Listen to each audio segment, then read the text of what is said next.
Doctor म्हटलं की तुमचं स्टेथोस्कोप तुमच्या गळ्यात असतो नेहमी. आता त्या जागी राजकीय पक्षाचा रुमाल पडणार आहे. काय वाटतं राजकीय सुरुवात करताना? रुग्णालयाच्या सीमेच्या बाहेर देखील जाऊन आपण रुग्णांची व जनसामान्यांची सेवा करण्याची माझी इच्छा आहे व तसा मानस आहे.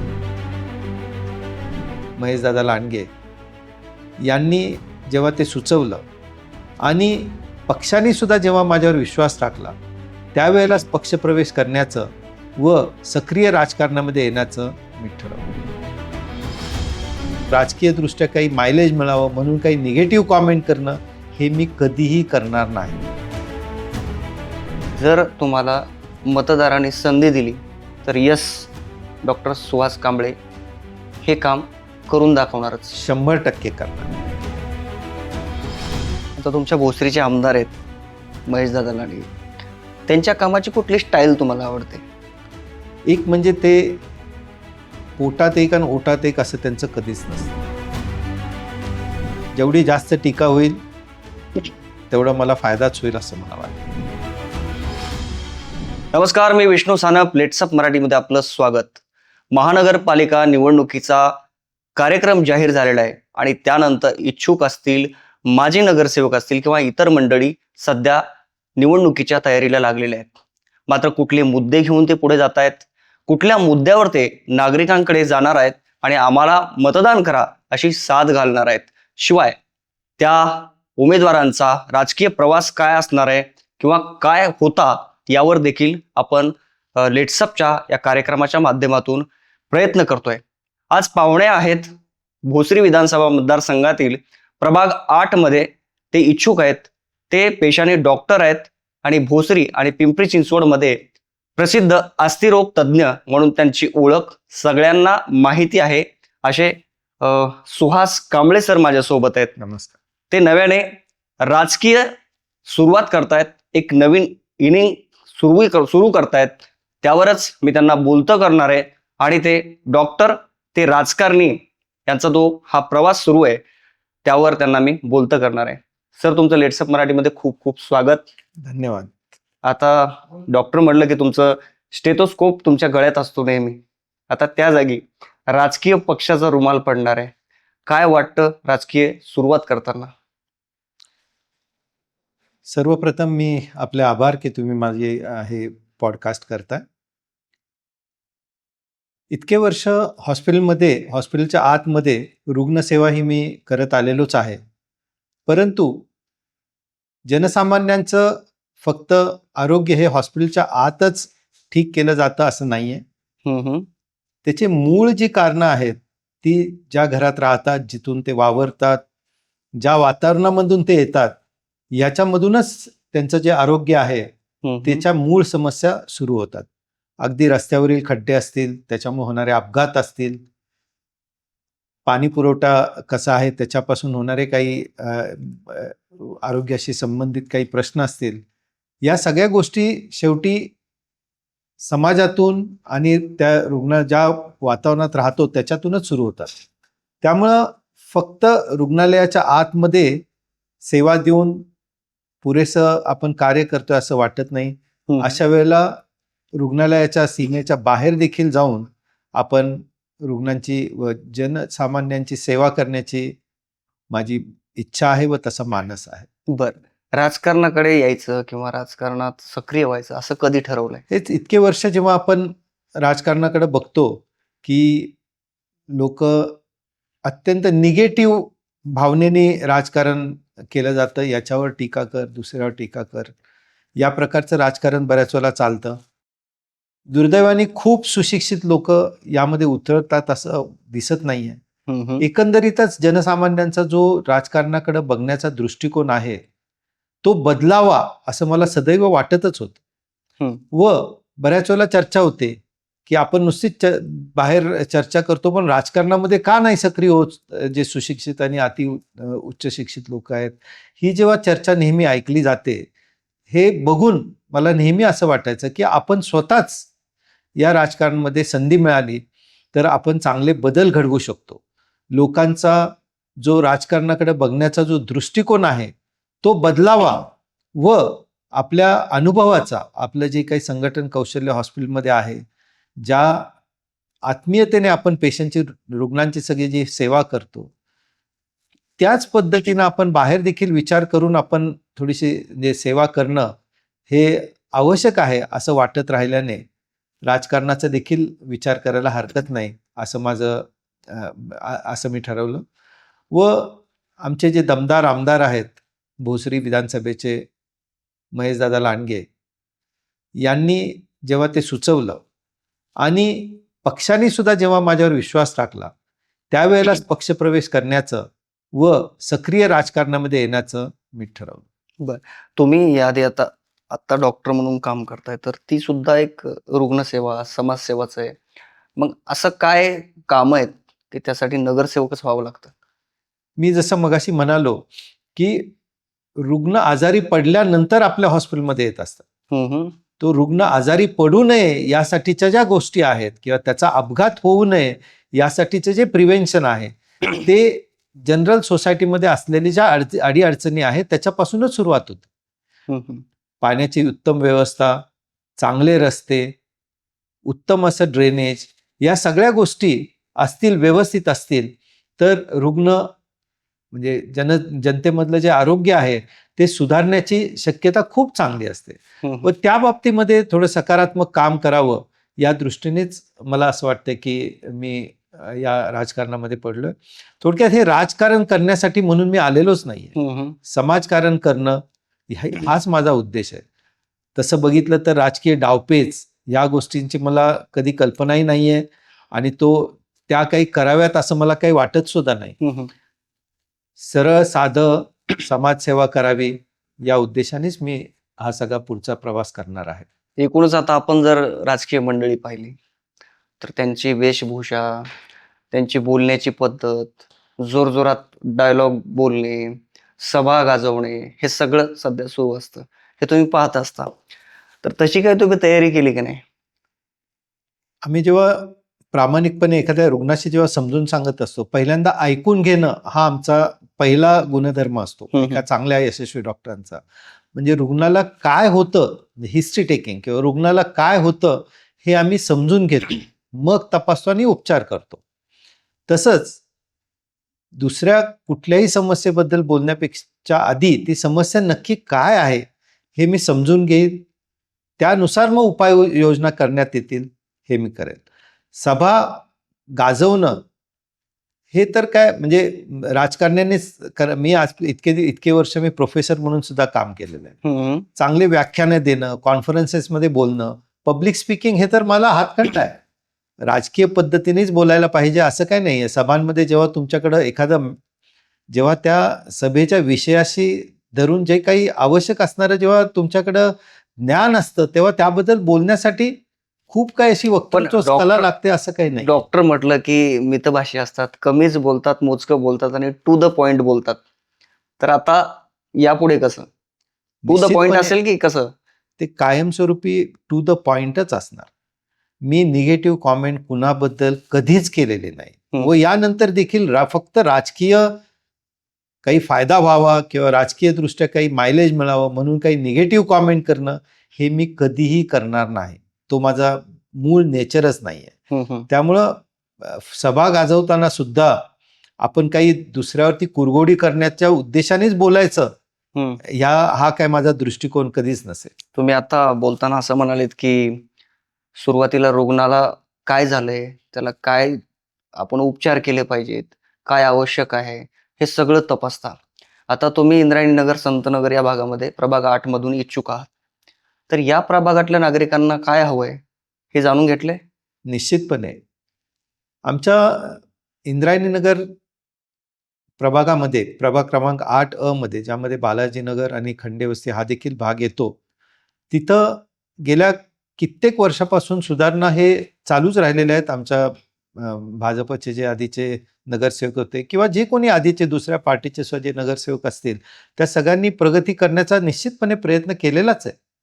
परंतु गेले काही वर्ष इथे नगरसेवक नव्हते. म्हणजे निवडून आलेले म्हणजे एकदा पालिकेमध्ये प्रशासकीय यंत्रणाच फक्त जेव्हा होती त्यावेळेला काही निर्णय निर्णयामध्ये जी काही थोडीशी म्हणजे शिथिलता असेल हम्म, हम्म. किंवा लोकांचा जो कनेक्ट होता प्रशासनाचा तो कमी झाल्यामुळे काही जे अडचणी आलेल्या आहेत. उदाहरणार्थ खड्डे बऱ्याच ठिकाणी आहेत रस्त्यामध्ये. पाण्याची व्यवस्था आहे, नियमितपणे आहे, परंतु कधी-कधी पाणी पुरवठा बऱ्यापैकी कमी आहे. ड्रेनेजमध्ये बऱ्याच ठिकाणी अडचणी आहेत.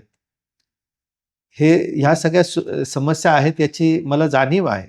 हम्म, हम्म. आणि जेव्हा एक डॉक्टर म्हणून मी जेव्हा रुग्ण तपासतो आणि त्याला बरं करण्याचा उद्देशाने मी जेव्हा त्याचे उपचार करतो, तसंच एक नगरसेवक म्हणून जी काही कर्तव्य आहेत, त्या प्रभागामध्ये जी माझी कर्तव्य असतील, ती मी तितक्याच तत्परतेने करणार याची मला खात्री आहे.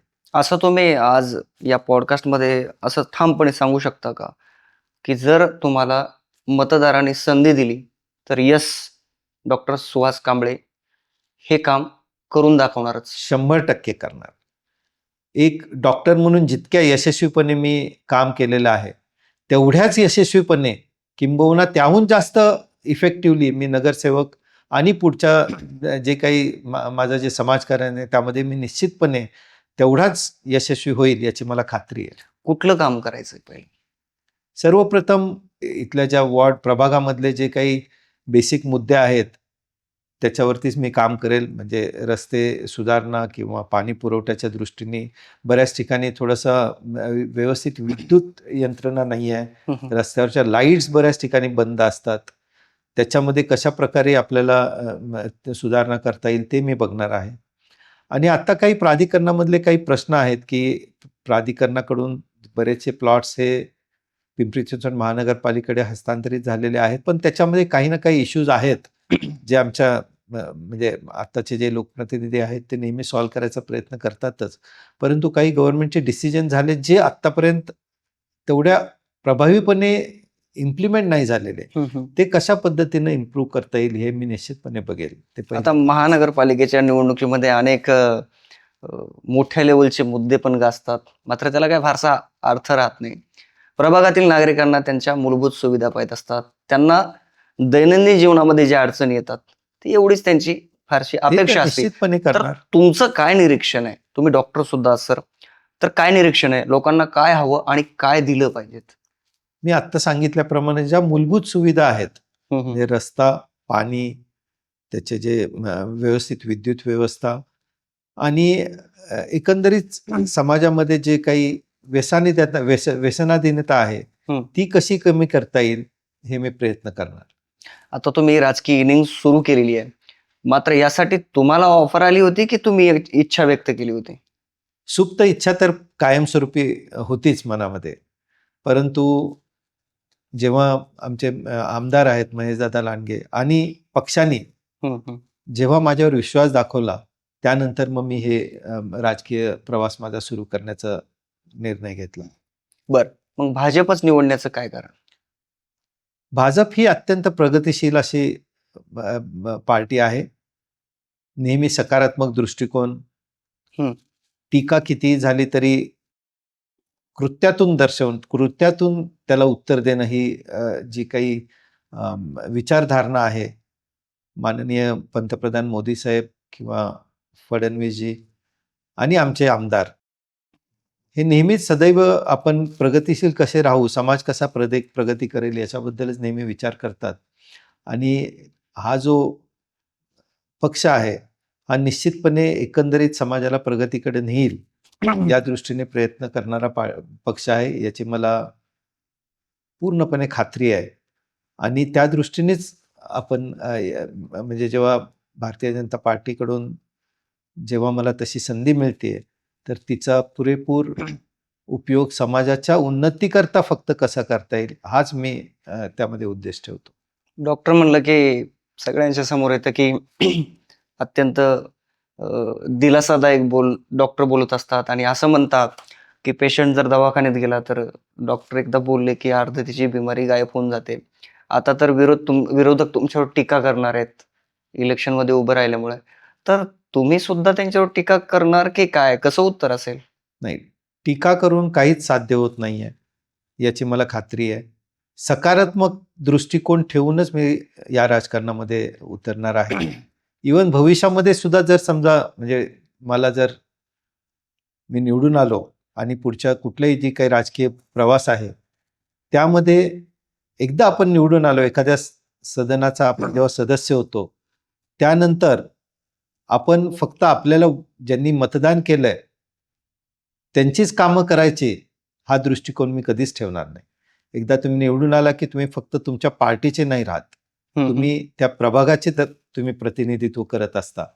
त्यामुळं अशा वेळेला राजकारण नाही करणार, त्यामध्ये फक्त प्रगतिशील असंच कार्य करत राहणार असं मला वाटतं. तुम्हाला असा कुठला राजकीय नेता आहे कुठल्याही पक्षाचा की तो तुम्हाला आवडतो आणि त्याप्रमाणे तुम्ही काम करण्याचा प्रयत्न कराल?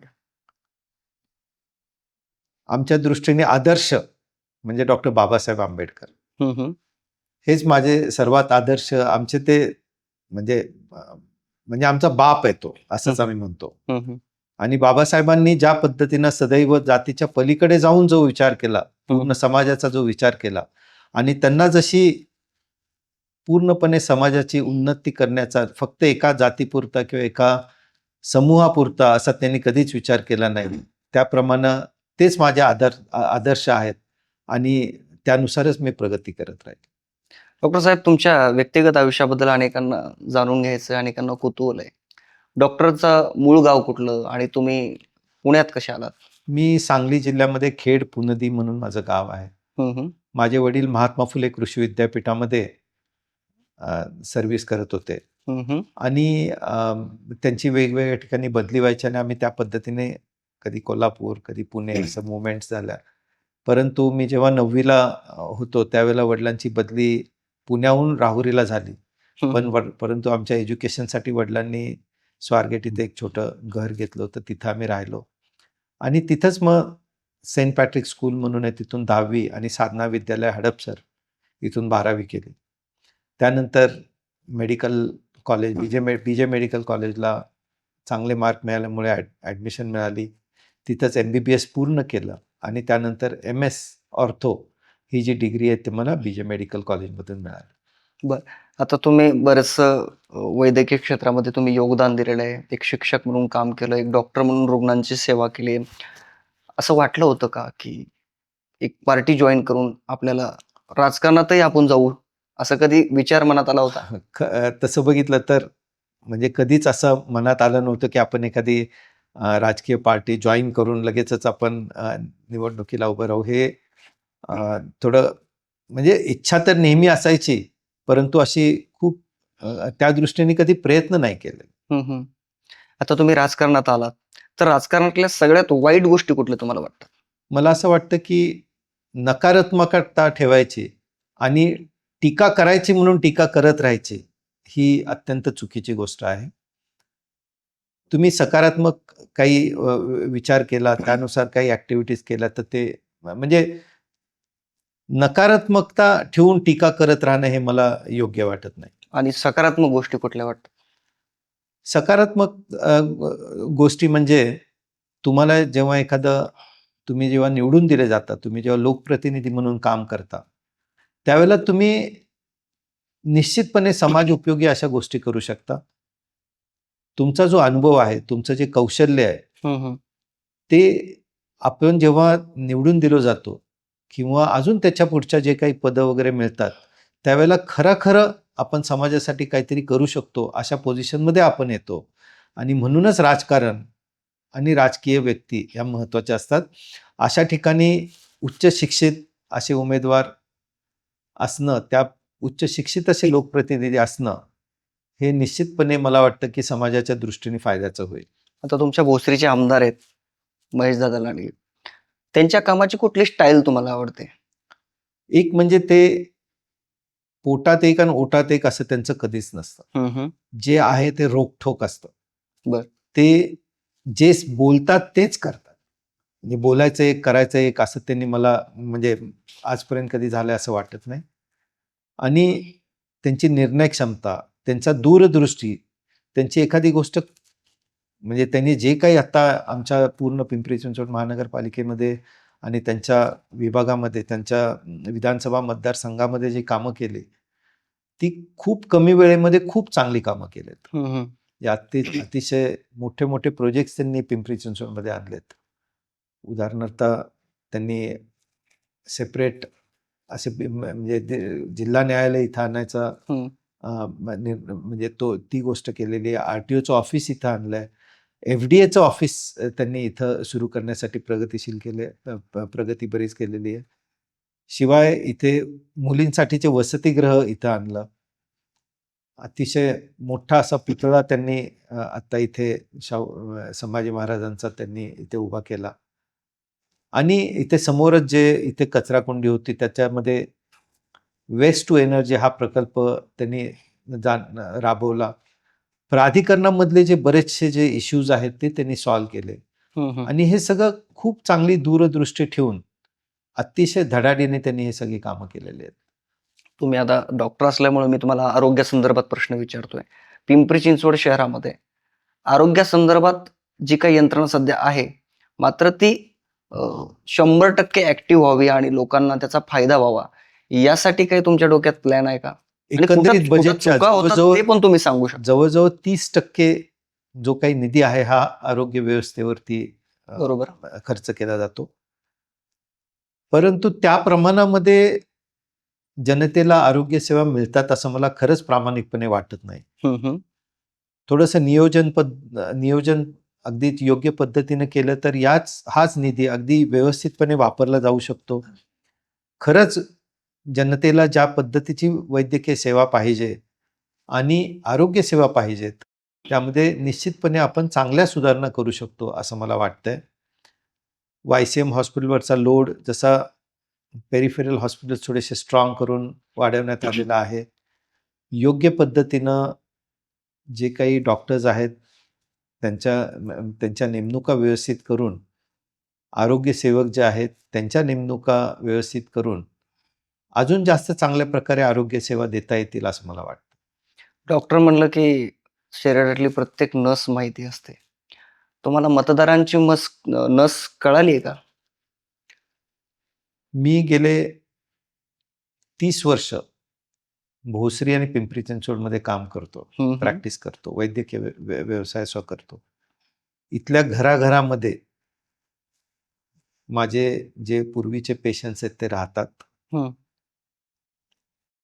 4 बेडचं छोटंसं हॉस्पिटल सुरू केलं होतं. तिथून इथपर्यंतचा जो प्रवास आहे हा फक्त जनसामान्य आणि रुग्ण.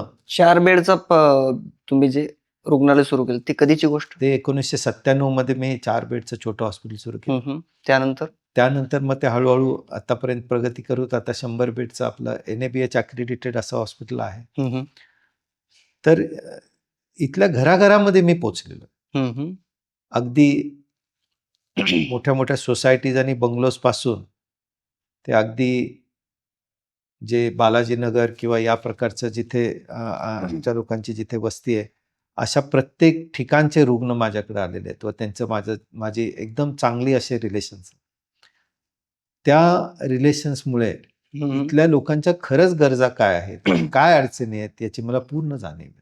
आता तुम्ही प्रचाराला जाणार आहात, प्रचार करणार आहात, विरोधक पण प्रचार करतील, विरोधक तुमच्यावर टीका पण करतील आणि ते त्यांच्या पद्धतीने त्यांचा अजेंडा मांडतील. या आव्हानाकडे कसं पाहता? प्रत्येक टीकेला काही उत्तर दिलंच पाहिजे असं काही नाहीये.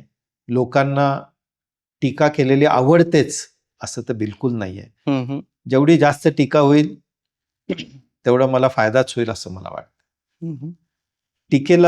टीकेनेच उत्तर द्यायचं हे काही मला म्हणजे मी असं कधीच करणार नाही. आपण सकारात्मकता दृष्टिकोन ठेवून शेवटी जे जनसामान्य जे नागरिक आहेत ते योग्य उमेदवारच निवडणार याची मला खात्री आहे. त्यामुळे मी टीकेने उत्तर देणं हे माझं कधीच प्रिन्सिपल असणार नाही. सर, तुम्ही MS उत्तीर्ण झाल्यानंतरची तुमची पुढची वैद्यकीय प्रवास कसा राहिला? मी MS ऑर्थोपेडिक्स 1992 मध्ये झालो आणि त्यानंतर मी पिंपरी चिंचवड महानगरपालिकेच्या यशवंतराव चव्हाण रुग्णालयामध्ये अस्थिरोग तज्ज्ञ म्हणून जॉब केला. बर, किती वर्ष? तिथं मी जवळजवळ 3.5 वर्ष जॉब केला. त्यामुळं महानगरपालिकेमधील आरोग्य व्यवस्था त्या काळात तर इनफॅक्ट नवीनच YCM हॉस्पिटल सुरू झालं होतं. हार्डली एक 4-6 महिनेच झाले होते. त्यामुळे यशवंतराव चव्हाण रुग्णालयाची जी सुरुवात आहे हम्म. तेव्हापासून मी त्याच्याशी कनेक्टेड आहे. बर. तिथं मी 3 वर्ष जॉब केला आणि मग 97 साली एक छोटंसं हॉस्पिटल सुरू केलं, हम्म. 4 बेडचं. बर. त्यामुळं आरोग्य व्यवस्था जी आहे पिंपरी चिंचवड महानगरपालिकेमधली व वैद्यकीय सेवा जी आहे त्याच्याबद्दलचं मला सखोल असं तेव्हापासूनच माझं ज्ञान आहे आणि त्या अनुभवाचा मला फायदा मी जर लोकप्रतिनिधी झालो तर मग मी निश्चितपणे त्या अनुभवाचा देखील महानगरपालिकेला फायदा म्हणजे त्याचा उपयोग करून देईल. डॉक्टर सुहास कांबळे यांना मतदारांनी, इच्छा नागरिकांनी का मतदान करावं आणि कुठल्या अपेक्षेने करावं? एक म्हणजे पूर्णपणे उच्च शिक्षित असं माझं एज्युकेशन, हम्म. कधीच कुणावरती टीका न करणं हे माझं धोरण, हम्म. नेहमी कुठल्याही गोष्टीचा सखोल असा अभ्यास करून त्यावरती जे नियोजन आणि त्याचं जे काही उत्तर आहे ते त्या दृष्टीने त्याचं उत्तर शोधणं हे माझं नेचर.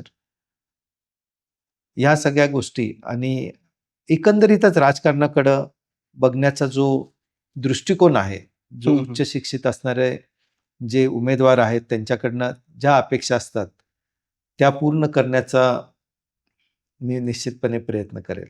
नागरिकांना, मतदारांना तुमचं काय आव्हान असेल? माझं नागरिकांना हेच आव्हान असेल की तुम्ही पूर्ण विचार करून मतदान करा.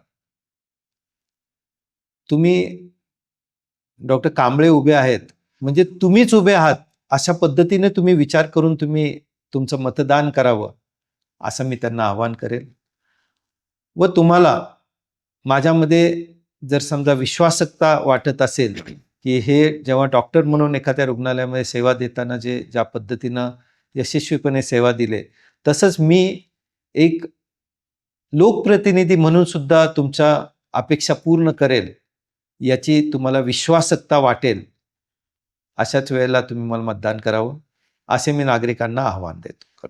डॉक्टर धन्यवाद, तुम्ही आमच्याशी बोललात. हे होते डॉक्टर सुहास कांबळे सर, जे की आता वैद्यकीय क्षेत्रानंतर राजकीय क्षेत्रामध्ये पाऊल ठेवत आहेत. त्यांनी वैद्यकीय क्षेत्रामध्ये उल्लेखनीय काम केलंय, मात्र आता राजकीय क्षेत्रामध्ये त्यांना किती यश मिळतं हे आगामी काळामध्ये आपल्याला पाहायला मिळेल. पुन्हा एकदा तुम्हाला खूप खूप शुभेच्छा. धन्यवाद. धन्यवाद. सोशल मीडियाच्या भाऊ गर्दीत विश्वासार्हतेने चकाकणारे नाव म्हणजे लेट्सअप मराठी. नाही, सगळ्या नागरिकांना ती स्पीच, ती लेट्सअप वरील मुलाखती म्हणजे विचारांचा खजिना. त्यानंतरच्या निवडणुकीमध्ये मला सोडून गेले. बातम्या केवळ वस्तुस्थिती सांगणाऱ्या, न प्रोपगंडा, फक्त जनतेचा अजेंडा. क्योंकि आने वाला कल जाने वाला है, जाने वाला कल आने वाला है. राजकारण, मनोरंजन असो की क्रीडा क्षेत्र, महाराष्ट्राची स्पंदने संवेदनशीलतेने टिपणारे माध्यम म्हणजे लेट्सअप मराठी. जगासोबत एक पाऊल पुढे राहण्यासाठी लेट्सअपचे ॲप, सोशल मीडिया आणि वेबसाईट सोबत कनेक्टेड रहा.